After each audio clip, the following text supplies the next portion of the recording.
Olá, pessoal! Sejam bem-vindos a mais um vídeo do canal Café com Economia. É um grande prazer estar com vocês aqui novamente nesse nosso canal. Mas antes de iniciar, não se esqueçam de se inscrever no nosso canal e também ativar aí o sininho de notificação para ficar por dentro de tudo o que acontece aqui no nosso canal.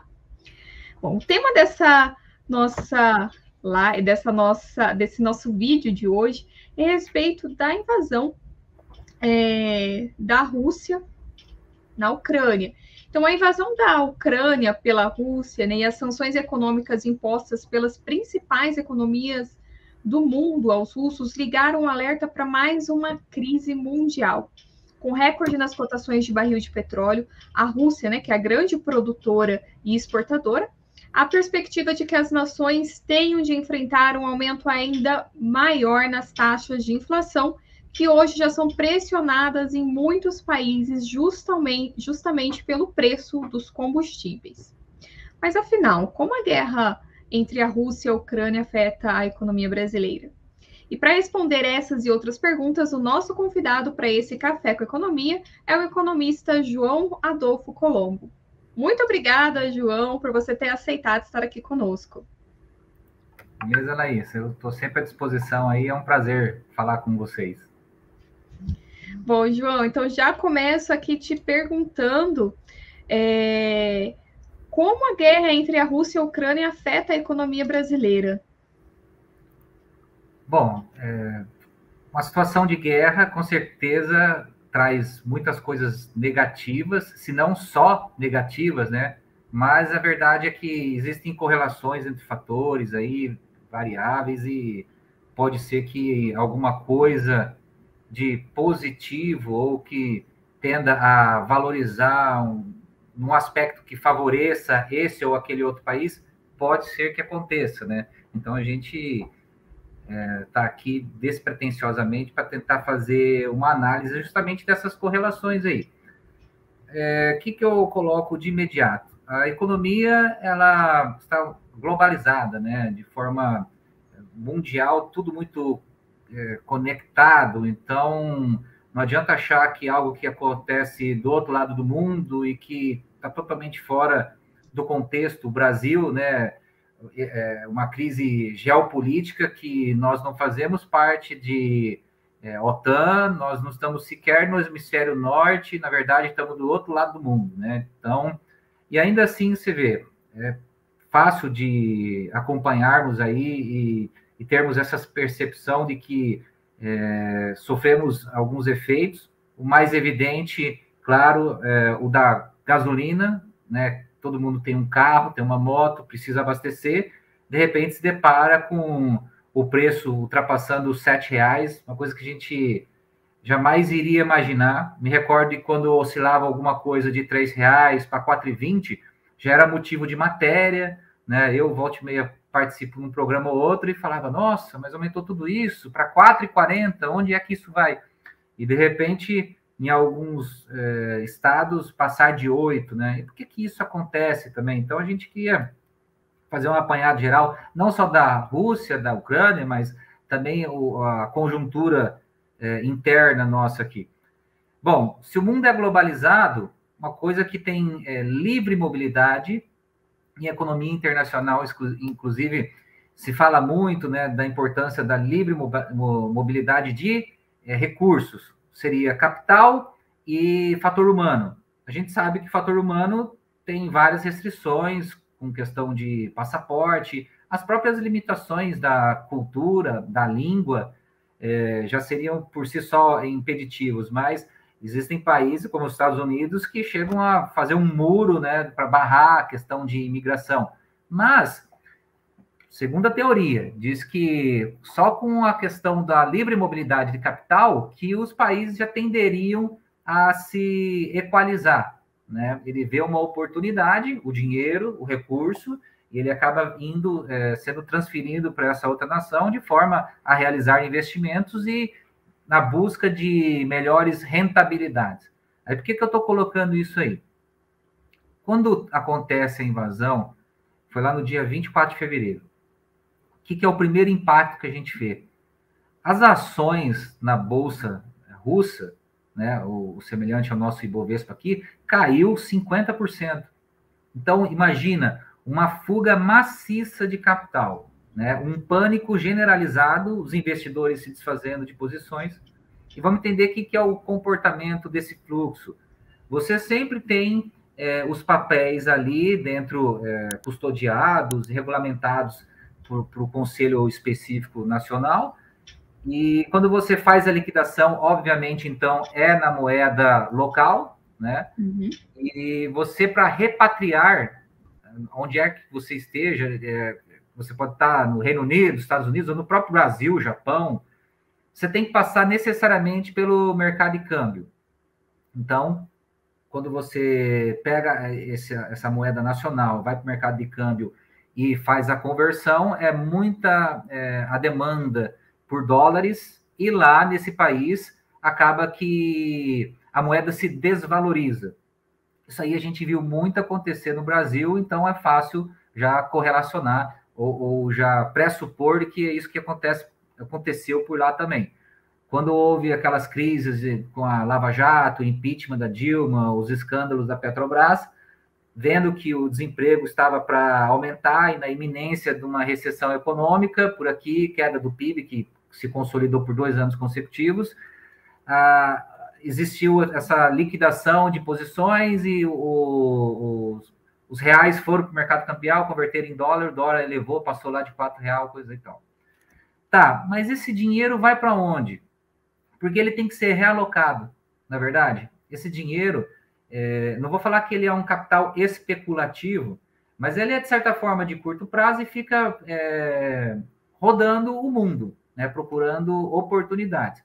Aí vamos entender que, tá, primeiro falamos, o Brasil não tem nada a ver, não está com aquele conflito, está longe geograficamente, mas todos nós já ouvimos falar a respeito dos BRICS. Foi aquele termo que acredito que até economista, esqueci o nome, mas ele identificou que existiam alguns países em semelhante nível de desenvolvimento. O que seria isso? A composição da população, o grau médio de escolaridade, principalmente, né, indicadores socioeconômicos, na parte financeira, ou a renda per capita. Então, a gente sabe que Rússia, China, Brasil, Índia e África do Sul estão muito semelhantes nesses aspectos, né? A gente retira, de repente, outros países aqui da América do Sul, da Ásia, enfim, e os próprios já desenvolvidos, Canadá, Estados Unidos e Europa. Então, existe esse estigma. E dentro dessa pizza, que seria os BRICS, o Brasil, ele representa uma fatia. E ele não é uma fatia assim tão grande, é 10%. Então, por aí a gente já consegue deduzir que, obviamente, a China é o maior pedaço, mas que a Rússia também, por toda a sua extensão, recursos naturais, a economia, deve ter algo que seja superior à proporção do Brasil.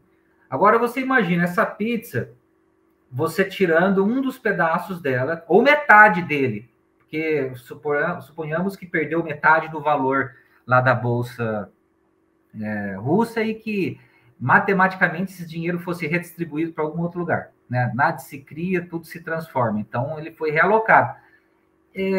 Ao procurar algum ponto seguro, aí a gente se depara com a China, que é interessante, mas está vindo vários novos lockdowns, com um novo surto que está surgindo por lá. Eu acho que eles reteram tanto, foram tão disciplinados, e de repente parece que saíram ilesos. Agora, muita gente não pegou, diferente aqui do Brasil, que todo mundo acabou pegando, e a vacinação foi por conta da infecção, né? De repente, não é tão interessante. Vou para a África do Sul? Não sei. Mas na hora que eu vejo o Brasil longe desse conflito, da guerra, e com as commodities em alta, de repente pode ser, sim, a bola da vez. Nós, inclusive, temos aí um ministro da Fazenda que vem anunciando que existirão bilhões de dólares assinados, acordados, porque a frente que o Brasil vai fazer agora de desenvolvimento não é por meio do Estado, como os governos anteriores fizeram. É justamente através do incentivo para a parte privada, as empresas, né? O setor produtivo aí sendo reformatado algumas questões da tributação, né? Uma reforma na parte fiscal aí, a questão da incidência de impostos, deixar de ser sobre uma determinada base, passar ser sobre a retirada de lucro, para que o lucro seja reinvestido, coisa e tal. Então, o que a gente vê é o seguinte, nesse primeiro momento, então, o capital que estava na Rússia precisou encontrar um irmão, um primo próximo, semelhante, e o que estava numa posição geográfica mais segura, com uma linha de pensamento, uma tendência do governo de situação, colocando ali que vai tentar favorecer justamente o viés privado, e com as commodities, justamente aquilo que nós exportamos em alta, obviamente, né? Então houve um fluxo para cá, e a gente pode constatar através do que, Laís? Do câmbio. Né? O dólar que estava em 5,75, num estalar de dedos, questão de 90 dias, foram 3 meses, ele caiu para 4,60, né? Hoje está aí na faixa de 4,70. A gente às vezes espera que, puxa, num conflito o dólar tende a subir, né? Uma guerra que pode virar uma guerra mundial, ninguém sabe qual é a proporção que pode tomar. Aí o que a moeda faz? Os recursos, o capital, ele busca portos seguros. E normalmente você ir para os Estados Unidos, para o Japão, ou para o dólar, para o ouro, não é o que a gente mais vê? Na verdade, não foi isso que a gente tem visto. O Brasil, inclusive, foi uma das moedas, se não a que mais se valorizou nesse ano. E em relação às commodities, o que a gente consegue pegar? Vamos retroagir naquele momento que estava um pouco estável e, de repente, deu uma estilingada para cima. E vou citar pelo ranking dos nossos produtos pela exportação, né? O que surte mais efeito na nossa balança comercial. Primeiro, minério de ferro. Era 85, o preço referência foi para 155, aumentou 82%.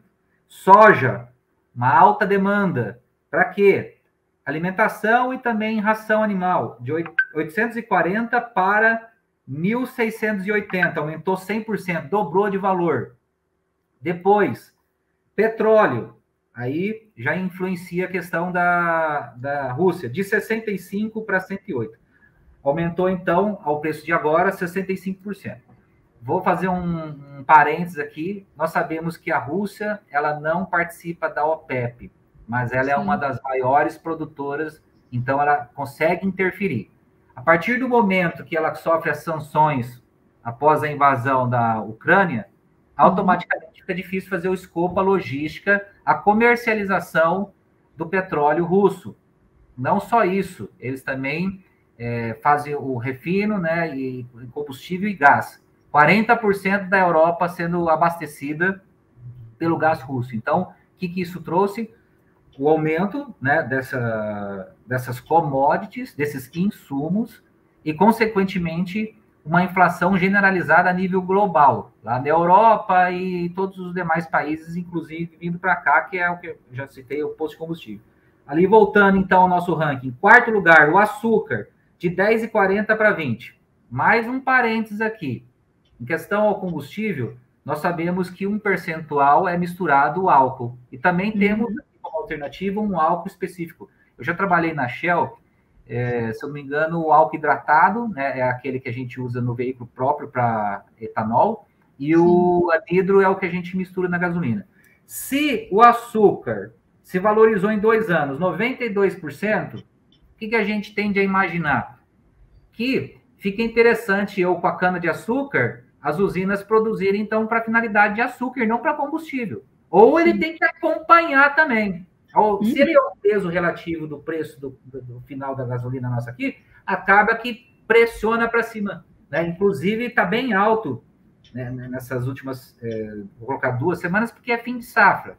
Então, a tendência é subir. Em quinto lugar, a carne, né, o boi gordo, a preço de referência 90 para 140, mais 156. E veja, Laís, esses preços eu estou falando em dólar.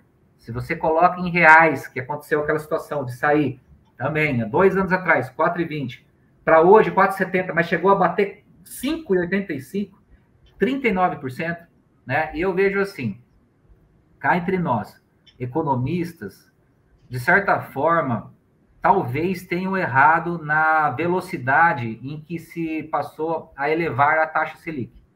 Quando o IPCA começa a partir de 1,87, acho, ele veio caindo, deu até deflação uns 3 meses aí, no aquele furacão da pandemia, com tudo travado, não conseguindo vender nada, mas quando ele começa a retomar a alta, o Banco Central demorou demais. Daqui a pouco nós viramos o maior pagador de juro real negativo do mundo. E nunca foi assim, sempre foi o contrário. Sempre a nossa Selic era 14, enquanto a inflação estava em 9. Pagava 5% de juro real. E agora figurou juro negativo? Por isso que virou essa bagunça, essa volatilidade. O dólar subiu como todas as outras nações no meio da pandemia. Mas aqui subiu mais que proporcional.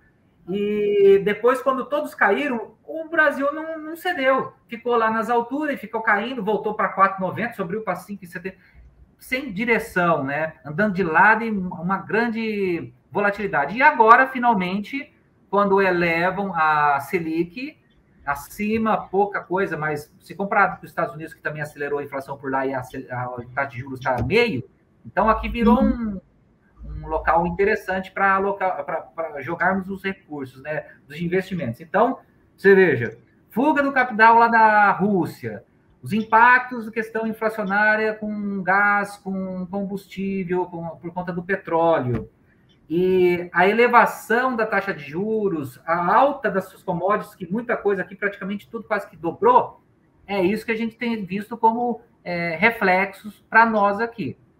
Agora, obviamente, a inflação pega para a gente também. A inflação já está em 12, pode ser que suba mais, e, consequentemente, a Selic vai ser elevada acima disso aí. É uma política monetária restritiva, vai dificultar crédito. A gente vê que, por exemplo, hoje está muito mais difícil uma pessoa, uma família que queria comprar uma casa, um imóvel pelo Minha Casa Verde e Amarela. Antes tinha empreendimentos a 170, 190 mil, o cara ia lá, conseguia, ficava uma taxa interessante, porque é subsidiada, a parcela cabe no orçamento, e daí a construção civil e o mercado imobiliário estava bem aquecido.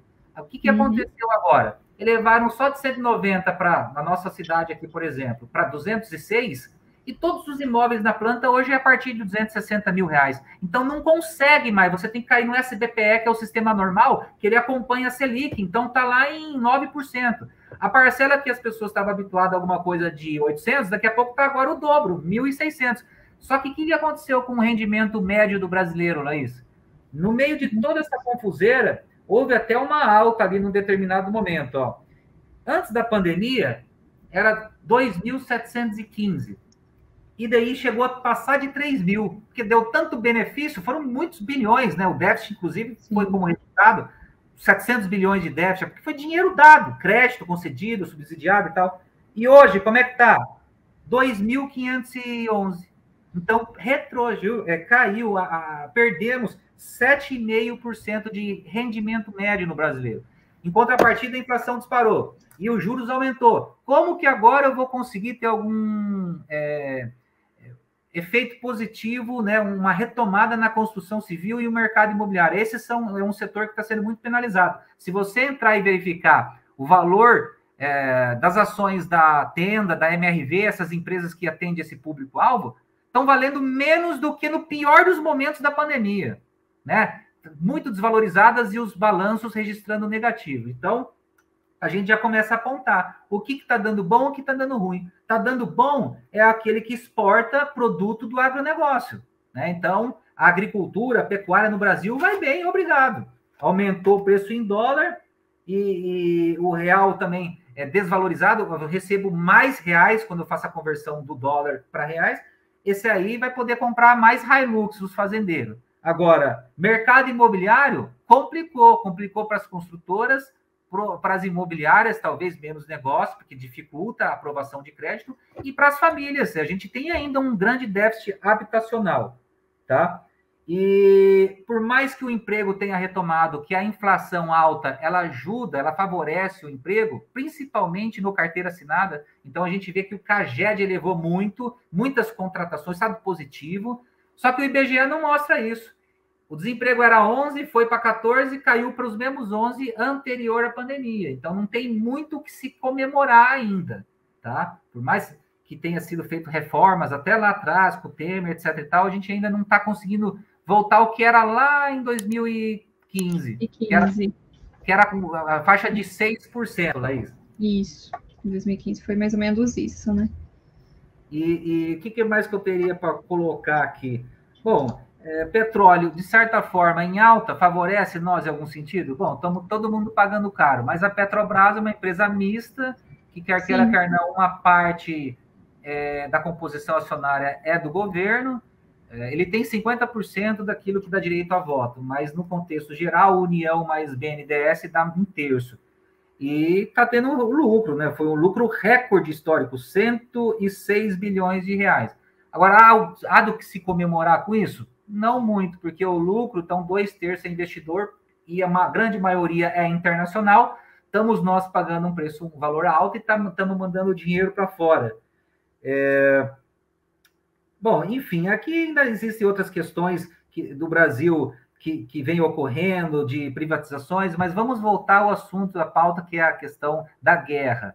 O que é um outro fator aí que a gente vê que inflacionou muito? O milho, né? O trigo. O Brasil não é muito produtor de trigo, mas a Ucrânia é. Né? Então, uma última matéria que eu cheguei a gravar com uma repórter era a respeito do pão francês, que já estava R$20 o quilo. R$20 o quilo de pão, isso aí era o preço do quilo da carne. Pão francês, você pagava R$7 o quilo. Eu me lembro quando eu fazia a matéria, falando, puxa vida, aumentou de 7 para 9. As coisas ficaram tão, assim, descompassadas ou exageradas, que agora a gente fala do aumento de 10 para 20. Não é mais um aumento de 10%, de 20%, é um aumento de 100% em tudo. Então, esse também é um impacto da guerra. Né? Se do lado da Rússia teve essa questão no mercado financeiro, do petróleo, do gás, do lado da Ucrânia, a gente percebe também essa questão dos cereais ali, do agronegócio, que também é um ponto forte deles ali como país na parte de exportações. João, e para a gente fechar, você acha que... O que a gente pode esperar, então, do futuro, né? Eu sei que está muito incerto, a gente não sabe ainda o que irá acontecer, quando essa guerra finalmente vai ter fim, se teremos uma terceira guerra mundial ou não, né? Porque ainda está tudo muito, muito incerto, né? Uhum. Mas o que nós vimos é que muitas famílias acabaram perdendo seu poder de compra, porque a nossa inflação está muito alta. Uhum. Apesar do desemprego ela ainda ter voltado para os níveis pré-pandemia, ainda assim a gente tem uma grande quantidade de desempregados. Mas, de certa forma, pelo que você colocou aqui para nós hoje, a economia está melhorando, está avançando, o nosso PIB está crescendo, né? Está tendo um crescimento da nossa economia. Mas o que a gente pode esperar? A gente podemos ter esperança de melhorar, de conseguirmos ir, por exemplo, nos supermercados e, né, não ficar tão insatisfeito chegando lá para comprar que seja verduras e com preço aí elevadíssimos, né? Uma carne, enfim, dá para ter esperança? Olha, eu gostaria de ser mais otimista, às vezes parece até que é um pouco negativismo da minha parte, mas eu prefiro tentar ser imparcial. Tem momentos que eu vim e coloquei que, acredito que nessas mudanças e tal, vai ser positivo. Mas, o Brasil pode até, de repente, estar ensaiando para alguma melhora, mas, olha, puxa o relatório Focus. Sempre quando ele vê quanto que vai ser o crescimento do PIB para 2022, isso há um ano atrás, dizia que ia ser 2,5%. Conforme vai caindo e os analistas vão informando as suas projeções, e pela mediana eles apontam o que está dando, só vem diminuindo, daqui a pouco já está 0,3. Mas, convenhamos, o crescimento habitacional, números de indivíduos de ano para o outro, é 0,8. Se você cresce em número de pessoas 0,8 e o PIB 0,3, a gente não consegue deduzir que é mais gente para dividir, por mais que cresceu, mas foi tão pouco na hora de dividir, é o que está acontecendo aqui. É esse rendimento médio de 2.715. Então, só o fato do o rendimento médio estar menor, e então você tem menos dinheiro. Como se não bastasse, vai no mercado, tá tudo mais caro, menor poder de compra. O que eu posso projetar disso? Um travamento, um estrangulamento. Não adianta a gente acreditar que milagrosamente, só por conta de que as commodities estão... convenhamos, commodities ajuda a gerar um superávit na balança comercial. De quanto? Recorde. Beleza. Foi quanto ali? 61 bilhão de dólares. Isso dá 300 bilhões de reais. Quanto ao PIB? 8,7 trilhões de reais. Então, quanto que representa? 3%. Não dá para crescer o PIB só com base na que as commodities que vai favorecer, coisa e tal. O Estado está diminuindo sua participação, os números de servidores nesse mandato foi reduzido, uma grande queda. O governo tem buscado sair dessa esfera, mas a gente sabe que o PIB, por uma das equações, PIB é a soma de todos os nossos serviços, produtos finais, né? Mas o PIB pela economia é consumo das famílias, investimento, gasto do governo e o saldo de balança. Agora, o gasto do governo está tentando cada vez, pelo menos precisa, porque também já vivia tendo déficit. Agora, milagrosamente, conseguimos resolver o déficit de um ano para o outro. Todo mundo entendeu que, olha, aquele déficit que teve na dívida, ela vai aumentar para 100% o PIB, e, obviamente, se eu cresço para 10% que seja a Selic, 8 trilhões, 9 trilhões de reais o PIB, 100% do PIB, então eu tenho 9 trilhões de dívida, 10% de Selic, eu vou pagar 900 bilhões de juro. É muito juro que corrói ali no nosso orçamento. Laís, antes a Bolsa Família era criticada e era 30 bilhões, aí agora o Bolsonaro, por incrível que pareça, vem e dobra, mais do que dobra, vai para 65, 70 bilhões. 70 bilhões perante 900 bilhões de juros, daria para quantos Bolsa Família? Então, é muito dinheiro, né, gasto com essa dívida, apesar de que ela não foi para 100%. Como eles deixaram inflacionar e o PIB subiu nominal, só que eles travaram a Selic lá embaixo, e daí acabou que ela não subiu na mesma proporção, a relação dívida-PIB caiu para 80%. Aí eles colocam assim, antes esses 20% seriam um ônus para as próximas gerações.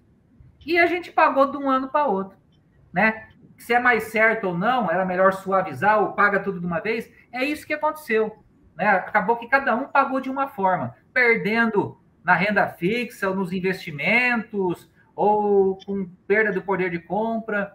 Agora, pega o salário mínimo de R$ 1.100 para 1.212. Você acha que faz frente? Hoje o IGPM, que já chegou a bater 37, ainda assim está 14. É esse o que a dona de casa, as famílias sentem, que é os produtos da alimentação, do agronegócio que vão para exportação. Não é o IPCA, não. Ainda assim o IPCA já ficou bem próximo. Existia um distanciamento, agora meio que equiparou. A tendência é essa, dar uma equalizada entre eles. Então, perante toda essa visão, eu acho que nós estamos numa situação difícil e o trabalho daqui para frente vai ser o de buscar reequilibrar novamente a desigualdade social. Porque não é papo de esquerdista, de comunista, é papo de empresário. Tipo assim, eu vejo que para eu vender mais, eu preciso ter mais público consumidor.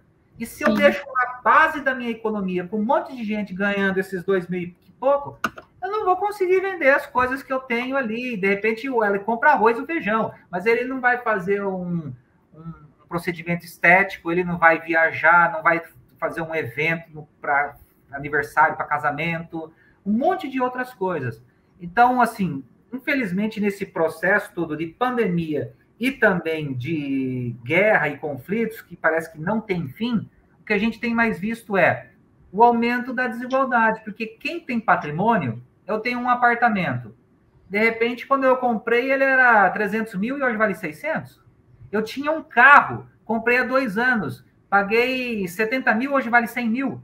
Né? Então, e quem não tem um carro? E quem mora de aluguel? Né? Essas pessoas da base, que é a diarista, é o informal, é o pedreiro, é esse pessoal que MEI, é o microempreendedor, inclusive, não precisa ser só CLT, não. Né? Esse pessoal é que foi o mais penalizado.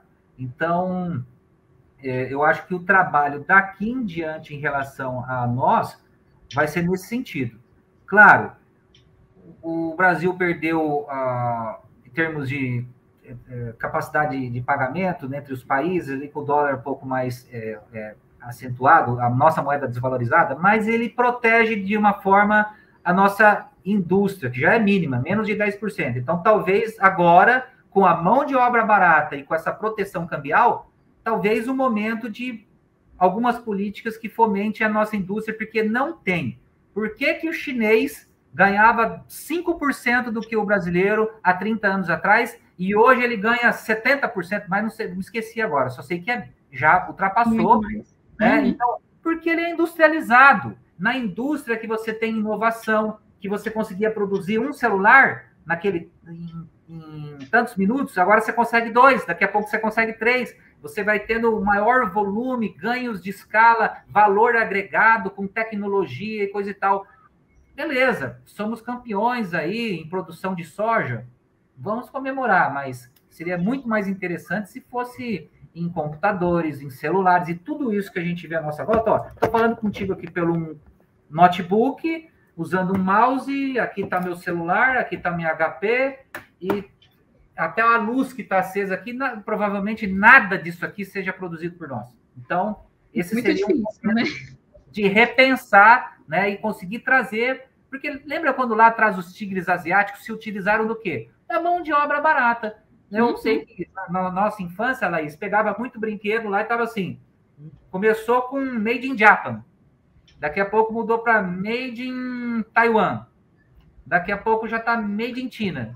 Quem sabe um dia não conseguimos trazer alguma coisa, fazer Made in Brasil. Made in aí. Brasil. Né? Então, a torcida é essa, mas sintetizando, não vai ser por mágica, por milagre, os fundamentos são muito ruins, renda baixa caiu, juros altos. Ué, o que aconteceu em 2014 lá? Que aumentou o desemprego para o mesmo, praticamente o mesmo patamar de agora. E daí houve uma alta da inflação, porque aumentou o quê? A luz, o gás, o que está acontecendo agora. O que houve? Também aumentaram a Selic para conseguir contornar.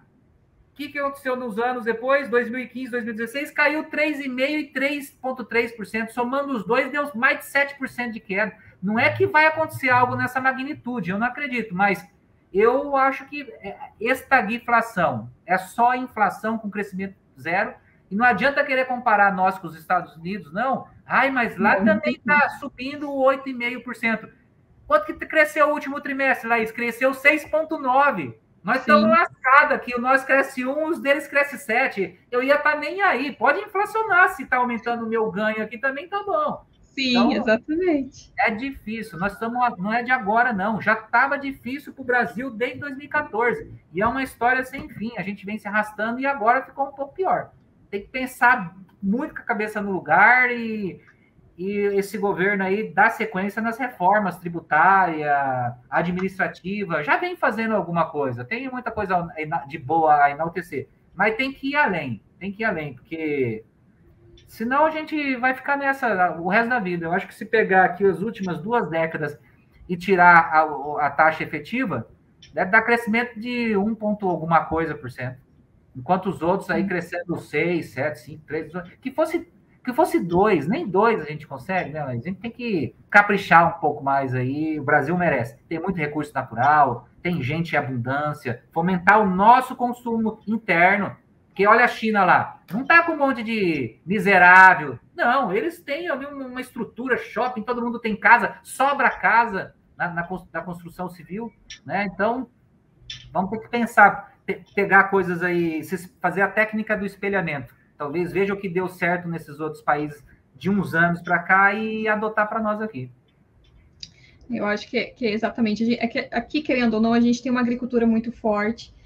E, querendo ou não, tudo acaba sendo puxado. Não é que a agricultura seja algo ruim, não é isso, né? Não é isso que você falou, não é isso que eu estou dizendo. Mas a gente sabe também que para que um país consiga crescer, que é o princípio para o desenvolvimento, é que um país cresça, então ele precisa investir sim em industrialização, porque é a forma que o país vai conseguir aumentar a sua produtividade, né? Porque só consegue aumentar o PIB se você aumenta a produtividade. A gente sabe, querendo ou não, o nosso país ele não é um país altamente produtivo. Comparado com outros países, é um país que a produtividade é muito baixa. Então, para o país conseguir crescer o PIB, tem que crescer a produtividade e, claro, industrializar. Mas também, para industrializar, a gente também tem que parar para pensar na infraestrutura. Querendo ou não, a gente sabe como que a gente sofre ainda hoje, o nosso país rico do jeito que é, em recursos naturais, a gente sofre, por exemplo, com a energia, com a falta de energia. Hoje, a gente, exatamente acho que ontem, hoje, essa semana, que nós estamos saindo voltando para a bandeira verde. Mas até então a gente não estava nem na bandeira verde, né? A gente estava aí na bandeira vermelha, eu acho, não estou enganado. É de crise hídrica.